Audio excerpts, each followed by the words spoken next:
खबरनामे के आगाज में आपको बताएं कि पाकिस्तान को माशी तौर पर मजबूत बनाने के लिए सऊदी अरब ने भरपूर साथ दिया। स्टेट बैंक ऑफ पाकिस्तान में $3 अरब जमा करा दिए गए। 1 अरब 20 करोड़ डॉलर का तेल भी उधार दिया जाएगा। इसके साथ साथ वजीर आजम इमरान खान कहते हैं सऊदी अरब ने हर मुश्किल वक्त में पाकिस्तान की मदद की है। वजीर आजम के दौरे सऊदी अरब के समरात सऊदी तरक्याती फंड मुश्किल में फंसी पाकिस्तानी मईशत को सहारा देने के लिए सामने आ गया। इमदादी पैकेज के तहत $3 अरब स्टेट बैंक ऑफ पाकिस्तान में जमा करा दिए। ज़र मुबादला के ज़खायर में इजाफे से पाकिस्तानी रुपया मुस्तहकम होगा। यही नहीं, सऊदी अरब ने पाकिस्तान को आलमी सतह पर बढ़ती कीमतों के असरात से भी बचा लिया। रवान साल के दौरान पाकिस्तान को 1 अरब 20 करोड़ डॉलर मालियत की पेट्रोलियम मसनूआत भी उधार दी जाएंगी। वजीर आजम इमरान खान का फराख्तिलाना इकदाम पर शहजादा मोहम्मद बिन सलमान से इज़हार तशक्कुर। ट्वीट पैगाम में लिखा, सऊदी अरब ने हर मुश्किल वक्त में पाकिस्तान की मदद की। इस वक्त भी जब दुनिया आलमी सतह पर बढ़ती कीमतों का सामना कर रही है, सऊदी अरब मदद को आया है। मुशीर खजाना शौकत तरीन और वजीर इत्तलात ने भी ट्विटर पैगाम में इमदाद को खुशाइंद करार दिया, जबकि वजीर तवानाई हमाद अजहर ने लिखा, इस इमदाद से पाकिस्तान के तिजारती और फॉरेक्स अकाउंट्स पर दबाव कम करने में मदद मिलेगी। मुशीर खजाना शौकत तरीन कहते हैं सऊदी अरब से मिलने वाली रकम हमारे लिए बहुत मुफीद है। पाकिस्तान दुनिया में सस्ते तरीन ममालिक में से एक है। हमारे यहाँ जितनी कीमतें हैं उतनी ही कुव्वत खरीद भी है। IMF से मुआहदे के करीब पहुँच चुके हैं। सऊदी रिलीफ का IMF से कोई ताल्लुक नहीं। दुनिया भर के मुकाबले में पाकिस्तान में तेल की कीमतें कम हैं। हमारे यहाँ जितनी कीमतें हैं उतनी परचेजिंग पावर भी है। बिल्कुल करीब पहुंच चुके हैं। अब बिल्कुल इंश्योरेंस ले लें मेरे से भी। तो बस एक आधी चीज़ है जिसके ऊपर हमारी बहस हो रही है और वो इंशाल्लाह अगले 1-2 दिन है। नहीं, वो सब तय हो गया है। कुछ और चीज़ें हैं जो देखें, जो हम लोगों ने $500 मिलियन ले लिए थे ना, मैं भुगत रहा हूँ फिलहाल। ठीक है, तो फिजिकल वगैरह साइड जो है वो सारा कुछ तय हो गई है, उसमें कोई इशू नहीं है। एक आधी चीज़ रह गई है, मैं नहीं चाहूँगा कि मैं इस फोरम पे वो डिस्कस करूँ, बट एक आधी चीज़ रह गई है। तो आपको सिर्फ इतने जो इंश्योरेंस है कि वो हम जो है, मैं जब निकला था ना वाशिंगटन से, तो जनरली वो एग्रीमेंट मैं करके निकला था, मैं ऐसे नहीं निकला था। सऊदी अरब से आने वाली अच्छी खबर ने अमरीकी डॉलर के पर काट दिए। इंटर बैंक में डॉलर की कदर में 1 रुपए 17 पैसे कमी हो गई। इंटर बैंक में अमरीकी डॉलर 174 रुपए 10 पैसे पर आ गया। इसी के ऊपर बात कर लेते हैं रिजवान आलम से। रिजवान, बताइए इस बारे में। जी बिल्कुल, देखें सऊदी अरब की जानिब से जो $3 अरब देने की बात ये पाकिस्तान के सेंट्रल बैंक में और उधार तेल देने की जो बात उसने अनाउंस किया है, उसको लेकर जो है आज हम देख रहे हैं कि सुबह से जो है वो डॉलर की कदर जो है वो गिर रही है, इंटरबैंक मार्केट में भी, ओपन मार्केट में भी, और रुपया जो है वो उसकी कदर संभलती नजर आ रही है जो मुसलसल गिर रही थी 5 माह से। और इंटरबैंक में जो है डॉलर जो है वो 1 रुपए 67 पैसे तक अब नीचे आ गया है इस वक्त, और डॉलर की कदर जो है इंटरबैंक मार्केट में वो 174 रुपए नीचे आ गई है, जो 175 रुपए 27 पैसे की बुलंदतरीन सतह पे पहुंच गई थी। इसी तरह ओपन करेंसी मार्केट में भी डॉलर जो है वो उसकी कदर में जो है वो 2 रुपए से ज्यादा की कमी आ गई है। ये एक वहां पे ओपन करेंसी मार्केट में जो है 175 से नीचे ट्रेड हो रहा है। जी बहुत शुक्रिया सैयद रिजवान आलम आपका। अब आपको ये बताएं कि रावलपिंडी में 2 दिन के लिए खुलने वाले रास्ते कलअदम तंजीम के मुमकिना मार्च के बायस रात गए फिर बंद कर दिए गए। दफातर जाने वाले शहरियों और तलबा को शदीद मुश्किलात का सामना रहा। सिक्योरिटी भी हाई अलर्ट कर दी गई। सदाकत अली रिपोर्ट करेंगे। कलअदम तंजीम का एहतजाज और मुमकिना मार्च पिंडी वालों के लिए बड़ी परेशानी। 3 दिन की बंदिश के बाद मरी रोड और इससे मुल्का रास्ते 2 रोज पहले खुले, लेकिन ये खुशी भी आर्जी साबित हुई। रात गए एक बार फिर सड़कों पर भारी कंटेनर रख दिए गए। मेट्रो बस सर्विस भी फिर से मुअत्तल हो गई।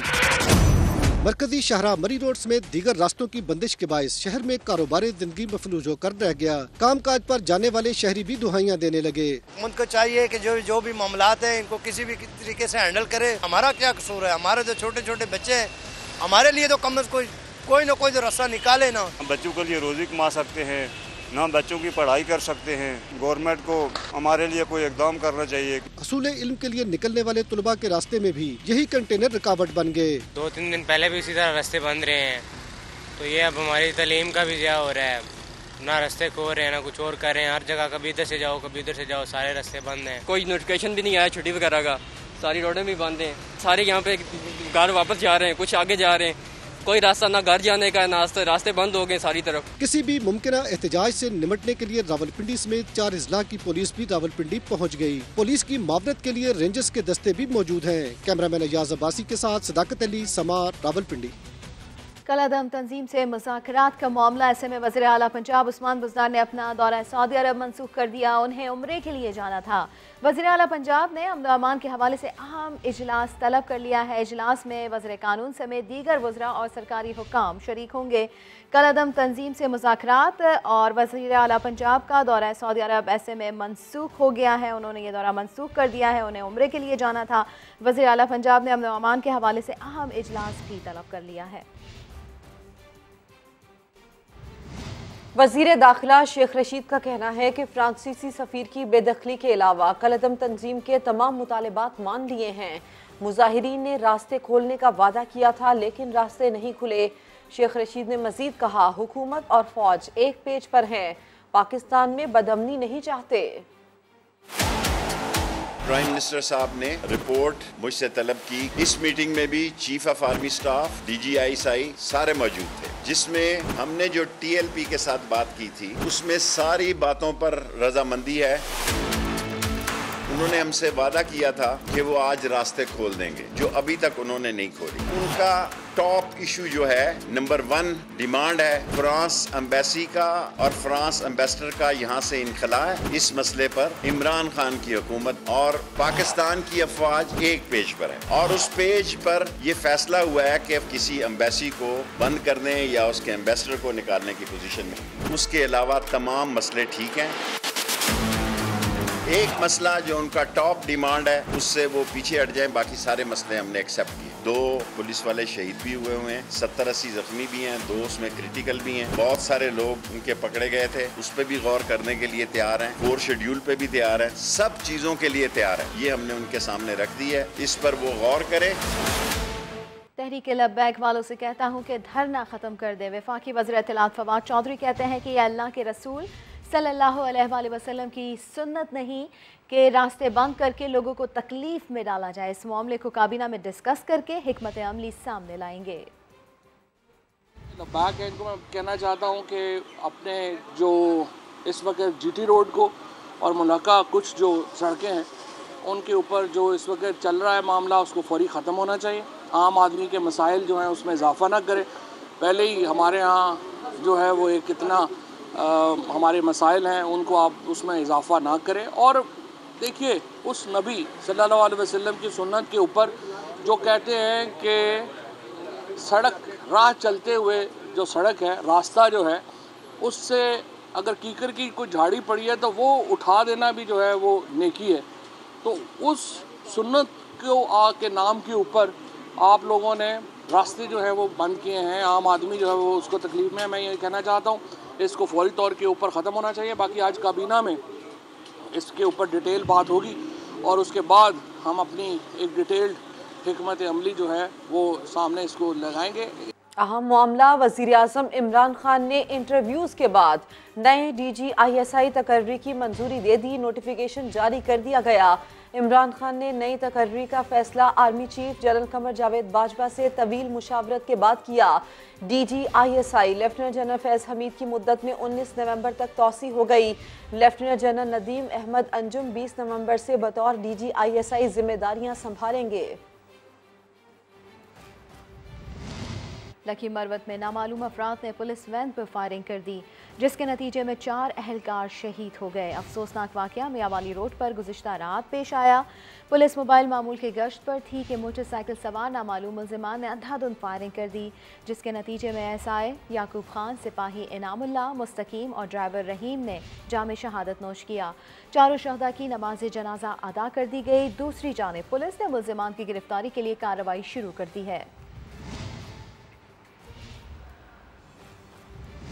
लाहौर में मनशियात का धंधा उरूज पर है। नशे के आदी अफराद सड़कों पर मरने लगे।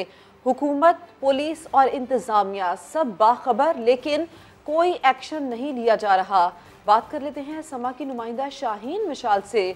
शाहीन, ये मामला इतना संगीन हो चुका है, सड़कों पर लोग मर रहे हैं, तलबा की जिंदगियां तबाह हो रही हैं, क्या वजह है कोई एक्शन ना लेने की?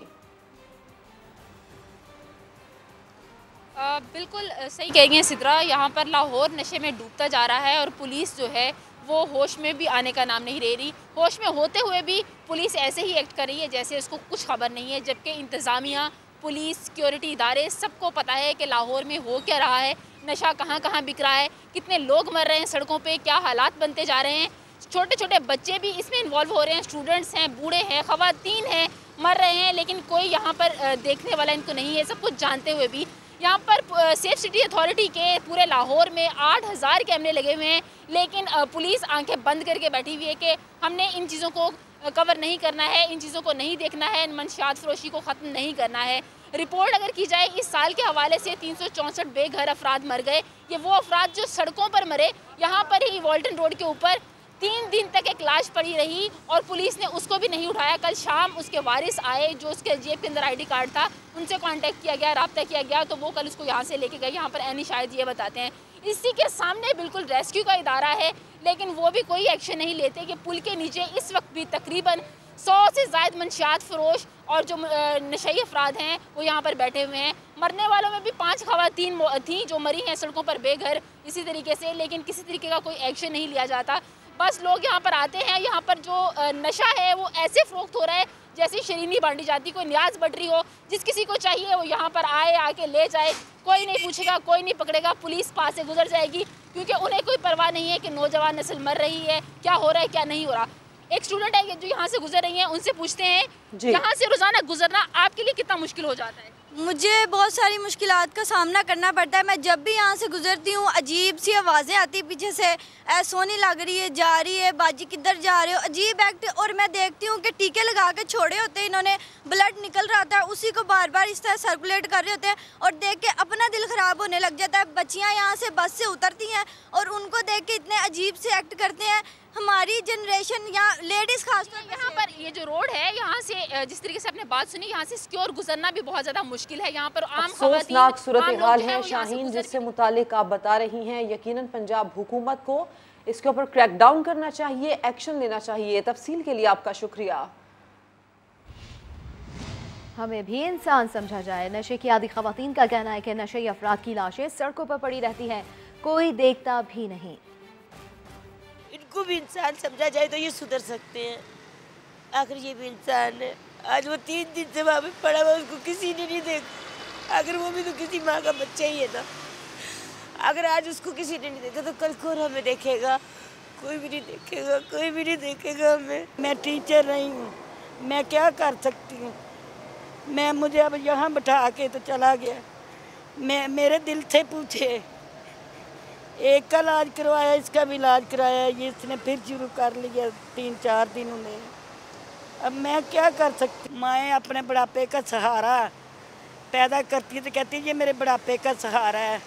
सहारा ही बेसहारा हो जाए तो माँ कहाँ जाएगी? नशे में मेरे पापा ड्रग्स लेते थे, वो सेल करते थे, अब उनकी डेथ हो गई है और मैं उनके साथ सेल वगैरह करती थी। घर में ही वो लाते थे और मेरा इस्तेमाल करते थे कि मेरे बैग में होता था। तो इस तरह तो उसके बाद घर में पापा डेथ हो गई, फिर इसीलिए मैंने इधर जो होता है सामान बेचते हैं उनके साथ, मतलब खर्चा वगैरह बनाने के लिए इनके साथ इधर आई। मारूफ समाजी रहनुमा सारिम बरनी का कहना है कि सबको पता है कि मनशियात कहाँ से आ रही हैं, कौन फरोख्त कर रहा है। जब इदारे ही उनके पार्टनर बन जाए तो हम किससे उम्मीद करें? मनशियात के फैलाव का यही हाल रहा तो हमें किसी दुश्मन की ज़रूरत नहीं है। हमें पता है, आपको पता है, इस सड़कों पे चलने वाला एक शख्स जानता है कहाँ किस तरीके से कैसे मंशियात लेने वाले, इस्तेमाल करने वाले बैठे हैं, तो वो कहाँ से ला रहे हैं, कहाँ दे रहे हैं, कौन इस्तेमाल कर रहा है, सबको पता है। जब वही इदारे जो इसके खिलाफ बनी होते हैं वही उनके पार्टनर बन के काम कर रहे होंगे तो हम किससे उम्मीद रखेंगे? कोई एक इदारा बता दे सरकारी सतह पे जो चल रहा हो। हाँ है चंद इदारे, वो सिर्फ नाम के बनाए हुए हैं, वो अपने फंड्स निकालने के लिए बनाए हुए सरकार ने। मारूफ आलिम दीन मुफ्ती जुबैर का कहना है कि मुल्क में मनशियात के आदी अफराद की तादाद लाखों में है। पार्कों, ज़ेर तामीर इमारतों और सड़कों से आए रोज़ उनकी लाशें मिल रही हैं। लड़के, लड़कियां और बच्चे भी मनशियात की लत में मुब्तला हो चुके हैं। हुकूमत को हंगामी बुनियादों पर इक़दामात उठाना होंगे। अब तो इंतहाई दुख और अफसोस का मकाम ये है कि छोटे छोटे बच्चे 12 साल वाले, 14 साल वाले, 15 साल वाले लड़के भी लड़कियां भी इस लत के अंदर बदतरीन तरीके से मुब्तला हो चुके हैं। वजीर आजम साहब से हमारी कई मुलाकातें हुई, उन मुलाकातों के अंदर वजीर आजम साहब ने भी इसका खास तौर पर तज़किरा किया। मैं ये समझता हूँ कि अब वक्त आ गया है अपनी सोसाइटी को हंगामी बुनियाद पर बचाया जाए और तरबियत की जाए, इनका इलाज कराया जाए, मंशियात के आदी अफराद को अस्पतालों में मुंतकिल किया जाए। कुछ दीगर खबरें शामिल करेंगे। आपको बताएं कि कराची के इलाके नर्सरी पर वाक़े नस्ला टावर गिराने के लिए अखबार में इश्तिहार शाया कर दिया गया। इमारत गिराने की माहिर कंपनी से पेशकश तलब कर ली गई। नस्ला टावर को जदीद टेक्नोलॉजी के मुताबिक गिराने के लिए कमिश्नर कराची की जानिब से अखबारात में इश्तहारात शाया करा दिए गए हैं। इश्तहार में कहा गया है कि शारा फैसल पर 1121 मुरब्बा गज के प्लॉट पर बने नस्ला टावर को धमाके से गिराने के लिए महारत रखने वाली कंपनियां राब्ता करें। इस काम के लिए उन कंपनियों को तरजीह दी जाएगी जो बड़ी इमारतें जदीद साइंटिफिक तरीके और तेज़ी से गिराने की महारत और तजुर्बा रखती हों। दिलचस्पी रखने वाली कंपनियां 3 रोज़ के अंदर कमिश्नर ऑफिस से राब्ता करें। ज़िला इंतज़ामिया का कहना है अगर और 2 रोज़ ऐसी कोई कंपनी सामने न आई तो इंतज़ार नहीं किया जाएगा, बल्कि दूसरे तरीक़ों से इमारत गिराने का काम शुरू कर दिया जाएगा। माहिरीन का कहना है कि ये काम बहुत ज़्यादा महारत और तकनीकी नौइयत का है और पाकिस्तान में ये सलाहियत किसी इदारे के पास नहीं है। एक सरकारी इदारा है जो एक्सप्लोजिव्स को पाकिस्तान में हैंडल करता है फॉर कंस्ट्रक्शन पर्पसेस, मगर उनके पास भी जो एक्सपर्टीज़ और टेक्नोलॉजी है वो अर्बन एरियाज़ में नहीं है। दुनिया भर में बड़ी इमारतों को गिराने के लिए धमाका खेज मवाद के इस्तेमाल की शरह सिर्फ 1% है, क्योंकि अक्सर इमारतें सीधी गिरने के बजाय दाएं बाएं भी गिर जाती हैं। सुप्रीम कोर्ट ने नस्ला टावर से मुतालिक अपने पहले हुक्म में ही बिल्डर को कहा था कि अलॉटीज़ को 3 माह में रकम वापस की जाए, मगर न बिल्डर ने रकम वापस की और ना ही अलॉटीज़ ने इस मामले पर अदालत से रुजू किया। इस पर रिपोर्ट करेंगे रेहान अहमद। नस्ला टावर कराची की शारे फैसल पर मौजूद तो है, मगर अब इस बेयकीनी के बादल छटना शुरू हो गए हैं कि कोई अनहोनी इस गैर कानूनी इमारत को गिरने से बचा लेगी। सर्विस रोड पर कब्जा करके प्रोजेक्ट बनाने वाले बिल्डर अबू बकर काटेला ने कई माह तक अलॉटीज को तिफिल तसल्लियां दे रखी। इस मुगालते में रखा कि इसकी सेटिंग हो गई है और अलॉटीज की रकम की वापसी के सवालों को टालता रहा।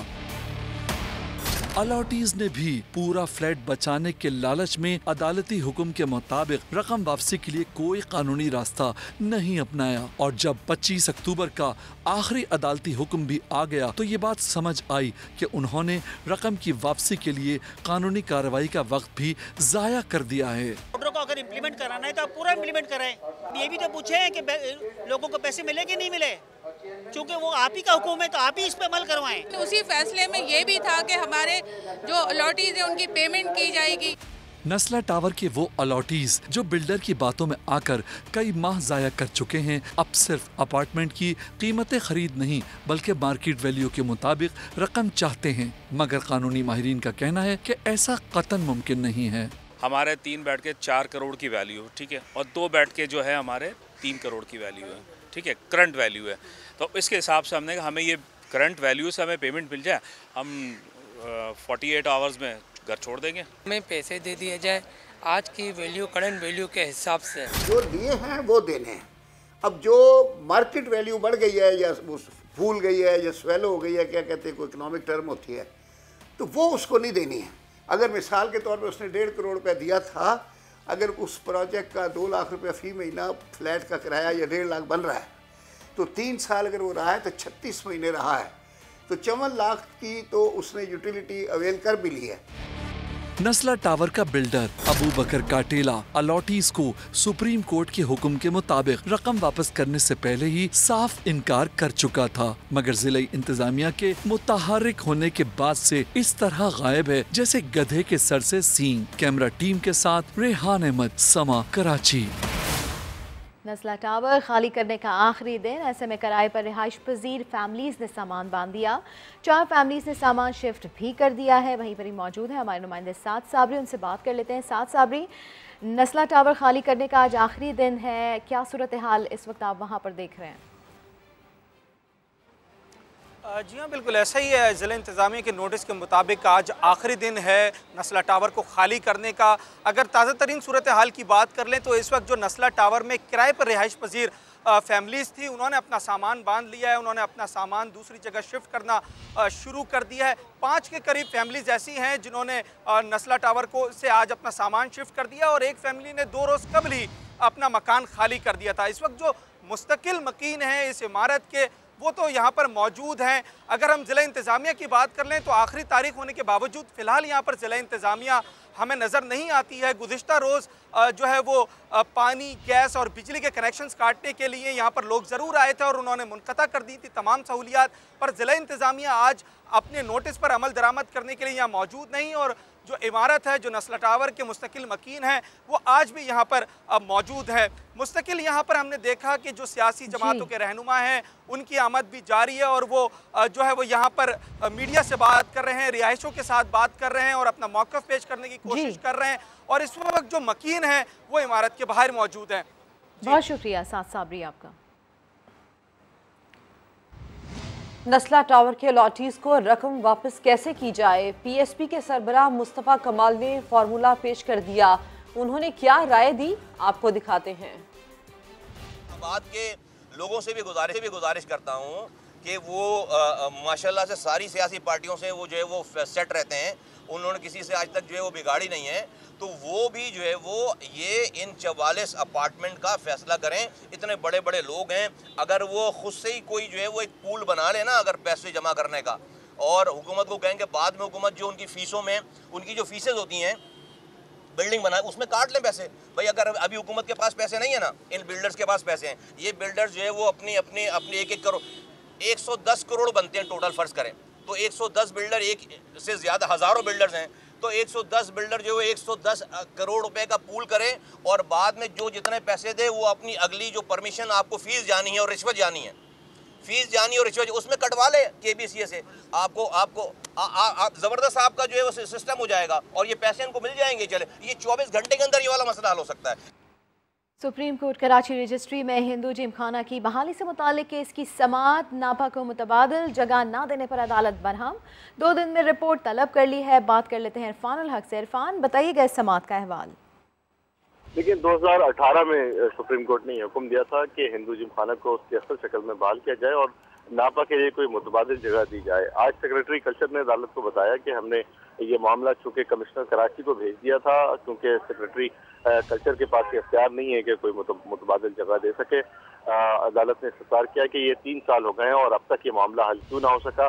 2 दिन में चीफ सेक्रेटरी को अदालत ने हिदायत की है कि वो इस वाले से रिपोर्ट पेश करें और अदालत को बताया गया कि हिंदू जिमखाना में एक मंदिर भी था जिस पर अदालत ने ये रिमार्क दिए हैं कि इस वाले से अगर शवाहिद पेश किए जाए तो चीफ जस्टिस ने कहा कि हम तमाम मंदिरों को बहाल करवा चुके हैं, इसे भी बहाल करवाएंगे। बहुत शुक्रिया इरफानुल हक आप। अहम मामला है, अहम खबर आ रही है। आपको बताएं कि नाअहली को छुपाने के लिए district health authority Lahore dengue cases की तादाद घटाने लगी है। समा को मौसूल अंदरूनी रिपोर्ट के मुताबिक तकरीबन 1000 केसेस कम रिपोर्ट किए जा रहे हैं। क्या वजह है इसकी, हम बात करेंगे अपने नुमाइंदे दानियाल उमर से। दानियाल, बताइएगा क्यों ऐसा किया जा रहा है, क्या मामला है ये? देखिए, पंजाब हुकूमत ने कम केसेस जो है वो रिपोर्ट करना शुरू कर दी हैं। जो रोजाना की बुनियाद पर पब्लिक को, मीडिया को जो रिपोर्ट शेयर की जाती है उसके मुताबिक जो केसेस की तादाद है आज डेंगू के लाहौर के अंदर वो 7780 के करीब है। लेकिन जो इंटरनल रिपोर्ट शेयर की गई है डिस्ट्रिक्ट हेल्थ अथॉरिटी की जानिब से, जो कि आपस में डिस्कस किया जाता है, वो रिपोर्ट समा को मौसूल होती है। उसके मुताबिक लाहौर में जो डेंगू के असल केसेस की तादाद है वो 8770 है। इसका मतलब ये है कि लाहौर में जो केसेस रिपोर्ट किए जा रहे हैं इंतजामिया की जानिब से, महकमा सेहत, महकमा प्राइमरी हेल्थ केयर पंजाब की जानिब से, वो कम है, तकरीबन 1000 कम केसेस हैं। यानी दानियाल, आप ये कहना चाह रहे हैं कि रोजाना की बेसिस पे जो फैक्ट्स एंड फिगर्स आ रहे हैं उसको 1000 के करीब कम करके बताया जा रहा है। बेहद शुक्रिया इस हवाले से आपने आगाह किया। मुल्क में कोरोना की चौथी लहर के वार कम होने लगे हैं। एक दिन में मजीद 13 मरीज इंतकाल कर गए, जबकि मजमूई अमवात 28,405 हो गई हैं। NCOC के मुताबिक गुज़िश्ता रोज़ 38,430 टेस्ट किए गए, 516 नए केसेस रिपोर्ट हुए। मुस्बत केसेस की शरह 1.34% रही। कश्मीर पर भारत का गासिबाना कब्जा नाकाबिले कबूल, पाकिस्तान और कश्मीरी यक ज़बान हो गए। भारतीय कब्जे के खिलाफ यौम सियाह के मौके पर दफ्तर खारजा से पार्लियामेंट हाउस तक बड़ी रैली निकाली गई। सदर आरिफ अलवी कहते हैं भारत कश्मीर में मजालिम बंद करे वरना उसका अंजाम तबाही है।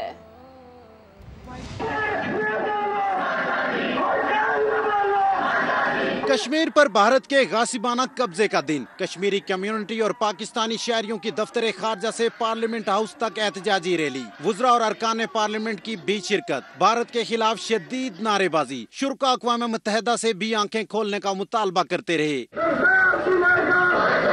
सदर आरिफ अलवी ने अपने खिताब में कहा, भारत कश्मीर में जुल्म की दास्तानें रकम कर रहा है। पाकिस्तान दुनिया भर की हुकूमतों को इस तरफ उनकी तवज्जो दिलाना चाहता है, डेमोग्राफी बदलना चाहते हैं, ये भी हम कबूल नहीं करेंगे और वहाँ बदलने नहीं दिया जाएगा। दुनिया की काली तारीख रकम की गई है, हम पाकिस्तानी आपके साथ रहेंगे। रैली में शरीक अफराद का कहना था कि भारतीय जुल्म जबर के बावजूद कश्मीरी अपने हक पर डटे हुए हैं, हम आजादी की सुबह तुलू होने तक उनके साथ हैं। कैमरामैन चंगेज चौधरी के साथ ज़हीर अली खान, समा, इस्लामाबाद। और अब बात करते हैं पाकिस्तान की कामयाबियों की। पहले भारत को ढेर किया और अब कीवीज का शिकार कर लिया। पाकिस्तान ने T20 वर्ल्ड कप में अपना दूसरा मैच भी जीत लिया। शारजा में न्यूजीलैंड को 5 विकेटों से हरा दिया। इसी के साथ पाकिस्तान ने एक कदम सेमीफाइनल में रख लिया। क्या बॉलर्स, क्या फील्डर्स और क्या ही बल्लेबाज। पाकिस्तान ने तीनों शोबों में आउट क्लास परफॉर्म किया। हारिस रऊफ को 4 विकेटें लेने पर मैन ऑफ द मैच का अवार्ड दिया गया। जिला घांचे के गांव होशे में साल की पहली बर्फबारी से मौसम मजीद सर्द हो गया। बालाई इलाकों में रात गए होने वाली बर्फबारी से पहाड़ों ने सफ़ेद चादर ओढ़ ली। सुबह की हल्की धूप से होशे के मनाजिर और भी दिलफरेब हो गए। सयाहों ने भी मौसम को एंजॉय करने के लिए होशे का रुख कर लिया। महकमा मौसमियात के मुताबिक आइंदा 24 घंटों में मौसम मजीद सर्द होने का इम्कान है। यहाँ लेंगे ब्रेक, जिसके बाद होंगी हेडलाइंस। देखते रहिए समा।